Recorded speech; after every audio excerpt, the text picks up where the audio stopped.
Hello friends, नमस्कार। तो आज हम हमारे पहले वीडियो में स्टार्ट कर रहे हैं बीकॉम सेकेंड ईयर के सब्जेक्ट कंपनी लॉ के साथ। तो सबसे पहले हम कंपनी लॉ के अंतर्गत फर्स्ट चैप्टर को शुरू करेंगे। इसके अंदर है कंपनी की परिभाषा क्या है और इसकी विशेषताएं या इसकी प्रकृति क्या होती है, इस विषय पर हम चर्चा करेंगे। तो हम शुरुआत करते हैं कंपनी की परिभाषा के साथ कि कंपनी क्या होती है, उसका अर्थ क्या होता है। तो सबसे पहले कंपनी अधिनियम 2013 यानी कि जिसके अंतर्गत एक कंपनी का निर्माण होता है, कंपनी का समामेलन होता है, उस अधिनियम के अंतर्गत एक कंपनी की परिभाषा दी गई है। कंपनी अधिनियम 2013 की धारा 2 और उपधारा 20 के अंतर्गत एक कंपनी क्या होती है यह बताया गया है। तो कंपनी अधिनियम 2013 के अनुसार कंपनी से आशय एक ऐसी कंपनी से है जिसका इस अधिनियम के अधीन अथवा पूर्ववर्ती किसी भी कंपनी विधान के अंतर्गत समामेलन हुआ हो। इसका तात्पर्य यह है कि जो भी संस्था या संगठन कंपनी अधिनियम 2013 के अनुसार निर्मित की जाएगी या जिसका समामेलन कंपनी अधिनियम 2013 के अनुसार होगा, वह संस्था या संगठन कंपनी माना जाएगा। इसके अलावा कुछ अन्य लेखकों के अनुसार कंपनी की परिभाषा दी गई है। तो कुछ मुख्य परिभाषा की अपन चर्चा करेंगे। तो सबसे पहले जो परिभाषा दी है वो मुख्य न्यायाधीश मार्शल के अनुसार इन्होंने ये बताया है कि कंपनी अदृश्य अमूर्त होने के कारण एक कृत्रिम व्यक्ति है जिसका अस्तित्व केवल कानून की दृष्टि में होता है। कानून द्वारा निर्मित होने के कारण इसकी वे ही विशेषताएं होती है जो इसको जन्म देने वाला अधिकार पत्र इसे स्पष्ट रूप से प्रदान करता है अथवा जो इसके अस्तित्व के लिए सहायक होती है। इससे आशय यह है कि मुख्य न्यायाधीश मार्शल के अनुसार जो परिभाषा दी गई है उसमें यह बताया गया है कि कंपनी को एक कृत्रिम व्यक्ति माना गया है। चूँकि अपन इसे देख नहीं सकते, छू नहीं सकते, तो इसे अदृश्य और अमूर्त कृत्रिम व्यक्ति माना गया है जिसका अस्तित्व केवल कानून की दृष्टि में होता है। यानी कि सिर्फ कानून की भाषा में ही एक कंपनी को कंपनी माना जाता है, एक कृत्रिम व्यक्ति। और जो व्यक्ति इसे बनाता है वह उसकी आवश्यकता के अनुसार उसे अधिकार पत्र में स्पष्ट रूप से उसके अधिकार और उसके दायित्व को परिभाषित करता है और वही उसको अधिकार दिए जाते हैं जो उसको उसके अस्तित्व के लिए सहायक होते हैं। इसी क्रम में आगे एक लेखक हैने के अनुसार कंपनी की परिभाषा दी गई है। हैने ने यह बताया है कि कंपनी से आशय विधान द्वारा निर्मित ऐसे कृत्रिम व्यक्ति से है जिसका पृथक अस्तित्व तथा अविच्छिन्न उत्तराधिकार होता है और जिसकी एक सार्वमुद्रा होती है। हैने की परिभाषा से आशय यह है कि कंपनी विधान द्वारा निर्मित कृत्रिम व्यक्ति है। यानी कि विधान से यहाँ पे आशय कंपनी अधिनियम से लिया जाता है जिसके अंतर्गत कंपनी का समामेलन होता है। तो कंपनी विधान द्वारा निर्मित कृत्रिम व्यक्ति है जिसका पृथक अस्तित्व यानी कि कंपनी का अपना अलग पृथक अस्तित्व होता है। किसी व्यक्ति के ऊपर कंपनी का अस्तित्व नहीं रहता, उसी तरह से इसे कृत्रिम व्यक्ति की संज्ञा दी गई है और उसका अपना अलग अस्तित्व होता है और उसके अपने अविच्छिन्न उत्तराधिकार, अपने दायित्व, सब कुछ अपना अलग से होता है और जिसकी एक सार्वमुद्रा होती है। सार्वमुद्रा से तात्पर्य यहाँ कॉमन सील से है। जिस भी किसी दस्तावेज पर कंपनी की सार्वमुद्रा अंकित कर दी जाती है और निर्धारित व्यक्ति द्वारा उस पर हस्ताक्षर कर लिए जाते हैं, तो ये माना जाता है कि वह दस्तावेज कंपनी ने मान लिए हैं और कंपनी द्वारा सहमति प्रदान कर ली गई है। तो इस तरह से विभिन्न लेखकों और कंपनी अधिनियम की परिभाषाओं के अंतर्गत ध्यान रखते हुए एक निष्कर्ष रूप में कंपनी की परिभाषा बनाई गई है, जो यह है कि कंपनी एक ऐसा संगठन या संस्थान है जो वर्तमान कंपनी अधिनियम अथवा पूर्ववर्ती किसी कंपनी विधान के अधीन समामेलित है। कानून की दृष्टि में कंपनी एक कृत्रिम व्यक्ति है। यानी हम ये कह सकते हैं कि एक ऐसी संगठन या संस्था को कंपनी का दर्जा दिया गया है जो कंपनी अधिनियम के अंतर्गत समामेलित है और कानून की दृष्टि में जो एक कृत्रिम व्यक्ति है। यह अदृश्य अमूर्त व्यक्ति है यानी एक ऐसा व्यक्ति जिसे हम देख नहीं सकते और छू नहीं सकते, जिसका इसके निर्माण करने वाले व्यक्ति अथवा व्यक्तियों से पृथक वैधानिक अस्तित्व होता है। यहाँ व्यक्ति अथवा व्यक्तियों से तात्पर्य यह है कि कोई एक व्यक्ति या व्यक्तियों का समूह या कोई दो कंपनी मिलकर भी किसी कंपनी का निर्माण कर सकते हैं। ऐसा जरूरी नहीं है कि किसी कंपनी का निर्माता केवल एक ही व्यक्ति हो और उन निर्माण करने वाले व्यक्तियों से पृथक वैधानिक अस्तित्व होता है, यानी कंपनी का अपना खुद का एक अलग वैधानिक अस्तित्व होता है। इसको अविच्छिन्न उत्तराधिकार होता है, यानी कंपनी के यह एक कृत्रिम व्यक्ति मानी गई है तो इसके अपने उत्तराधिकार, अपने अधिकार और अपने दायित्व होते हैं, जो कि इसको निर्माण करवाने वाले या इसके समामेलन करने वाले व्यक्तियों द्वारा निर्धारित की जाती हैं और अधिनियम के अंतर्गत उन नियमों की पालना करते हुए उसका निश्चय किया जाता है कि क्या कंपनी के अधिकार होंगे और क्या दायित्व होंगे। इसकी पूंजी अंतरण योग्य अंशों में विभक्त होती है, यानी कि जब कंपनी का समामेलन किया जाता है कंपनी अधिनियम के अंतर्गत तो कंपनी की अंश पूंजी निर्धारित की जाती है और उसे अंतरण योग्य अंशों में विभक्त किया जाता है तथा अंशधारी इसके सदस्य होते हैं। और जो वे सभी व्यक्ति जिन्होंने कंपनी के अंश को धारण किया है या खरीदा है वे ही अंशधारी इस कंपनी के सदस्य कहलाते हैं। तो यह थी कंपनी की परिभाषा। अब हम आगे बढ़ते हैं कंपनी की विशेषता की तरफ। कंपनी की कुछ विशेषताएं होती है। वैसे तो कंपनी की परिभाषा के अंतर्गत ही जो बताया गया है उसी से सारी कंपनी की विशेषताएं हो जाती है, लेकिन फिर भी हम इसे पॉइंट के रूप में देखेंगे। तो पहला है समामेलित संस्था। समामेलित संस्था से आशय यह है कि इसे कंपनी अधिनियम के अंतर्गत, कंपनी अधिनियम के नियमों के अंतर्गत जिसका समामेलन किया गया हो वही संस्था या संगठन कंपनी कहलाती है। इसकी दूसरी विशेषता है व्यक्तिय या व्यक्तियों द्वारा समामेलित। इससे तात्पर्य यह है कि कोई एक व्यक्ति या कोई दो व्यक्ति मिलकर या कोई एक कंपनी या एक व्यक्ति या व्यक्तियों का समूह मिलकर इसे समामेलित कर सकता है। तीसरी इसकी विशेषता है अभिदाता। अभिदाता से तात्पर्य यह है कि इसके सब्सक्राइबर कितने हैं। तो कंपनी विधान के अंतर्गत कंपनी के जो प्रकार हैं वो 3 प्रकार है। पहला है ओपीसी यानी 1 पर्सन कंपनी, एकल व्यक्ति कंपनी। इस तरह की कंपनी के लिए अभिदाता की संख्या 1 होना आवश्यक है। इसी प्रकार दूसरी प्रकार की जो कंपनी होती है प्राइवेट कंपनी यानी कि निजी कंपनियां। निजी कंपनियों के समामेलन के लिए न्यूनतम अभिदाता की संख्या या 2 अभिदाताओं का होना आवश्यक है।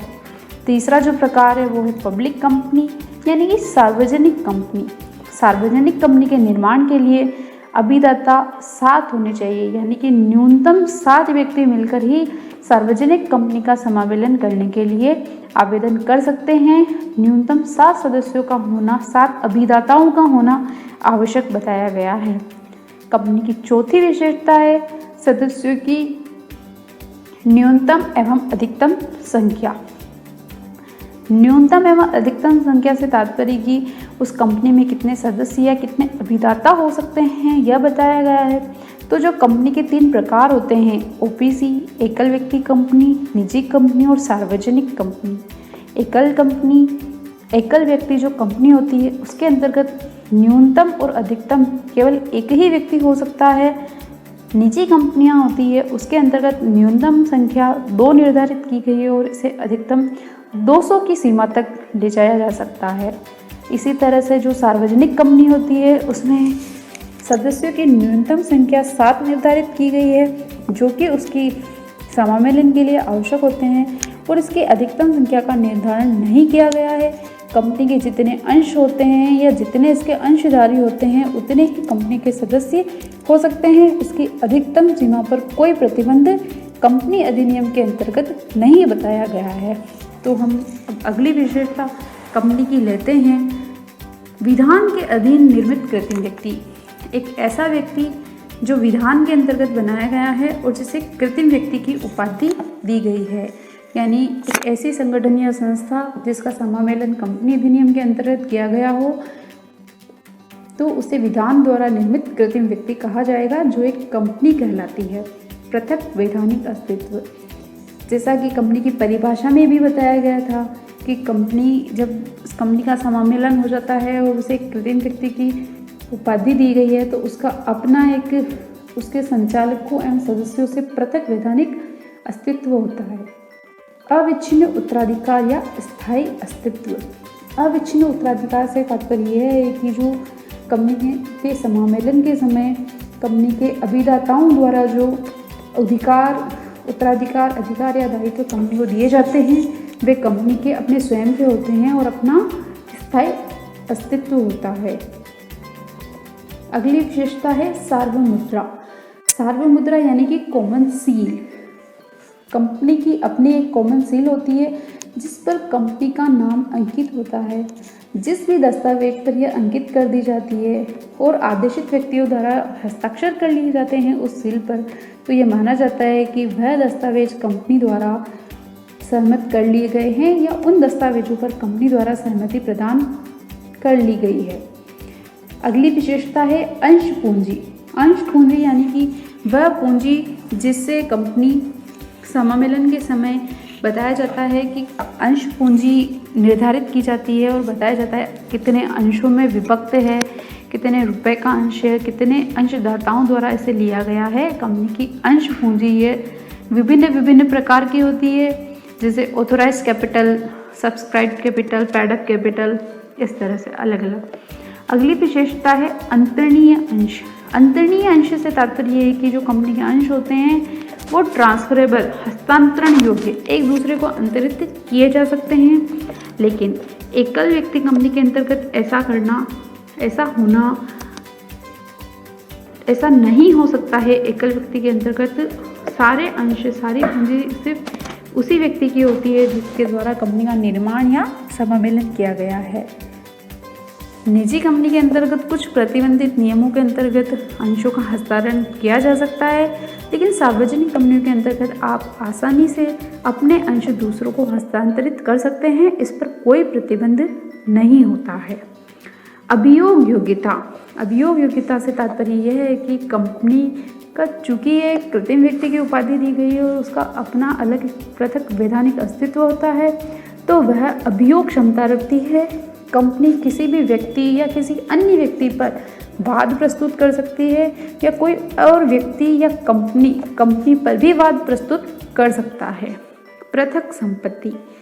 कंपनी के समामेलन के समय या उसके बाद जब कंपनी अनुबंध करती है या कोई कार्य करती है, जिस भी कार्य को करने के लिए कंपनी का निर्माण किया गया है, वह कार्य करते समय जो भी संपत्तियाँ, दायित्व वगैरह होते हैं वो कंपनी के स्वयं के होते हैं, तो कंपनी की अपनी पृथक संपत्ति होती है। अगली विशेषता है अनुबंध करने की क्षमता। अनुबंध करने की क्षमता से तात्पर्य यह है कि चूंकि कृत्रिम व्यक्ति माना गया है, कंपनी अधिनियम के अंतर्गत कृत्रिम व्यक्ति की उपाधि दी गई है, तो कंपनी के कार्य से संबंधित जितने भी अनुबंध होते हैं उन सभी अनुबंध करने की क्षमता कंपनी को प्रदान की गई है। अगली विशेषता है प्रबंधकीय दल। कंपनी के सदस्यों, अंशधारियों द्वारा कंपनी के अंतर्गत प्रबंधकीय दल का संगठन किया जाता है। यह वह दल होता है जो कंपनी के आधार पर या कंपनी की तरफ से कंपनी का संचालन करते हैं और उसके प्रबंधकीय कार्यों को पूर्ण करते हैं। बहुमत द्वारा अभिशासन। इस विशेषता से यह तात्पर्य है कि कंपनी के जो भी कार्य होते हैं प्रबंधकीय दल के अंतर्गत अंशधारियों के द्वारा या किसी कार्य को करने या न करने का प्रस्ताव जो पारित किया जाता है वह बहुमत के आधार पर किया जाता है। यानी कि किसी भी प्रस्ताव को पारित करने के लिए उसे बहुमत प्राप्त करना आवश्यक है। वैधानिक दायित्व। वैधानिक दायित्व से तात्पर्य यह है कि चूँकि कंपनी एक कृत्रिम व्यक्ति है और उसका पृथक वैधानिक अस्तित्व होता है, तो सारे दायित्व जो एक कंपनी पर लागू होते हैं, जैसे कि करों का भुगतान या कोई अभियोग क्षमता के अंतर्गत उपस्थिति, जो भी एक सरकारी कार्य होते हैं वह कंपनी के अपने होते हैं, तो सभी वैधानिक दायित्व कंपनी के ऊपर लागू हो जाते हैं। अपने स्वयं के अतिरिक्त किसी अन्य के नाम में व्यवसाय अथवा संपत्तियाँ। कंपनी चूँकि एक कृत्रिम व्यक्ति है, उसे सभी अधिकार और दायित्व प्राप्त होते हैं, उसका अविच्छिन्न उत्तराधिकार होता है, तो वह अपने नाम से, खुद के नाम से व्यवसाय कर सकती है।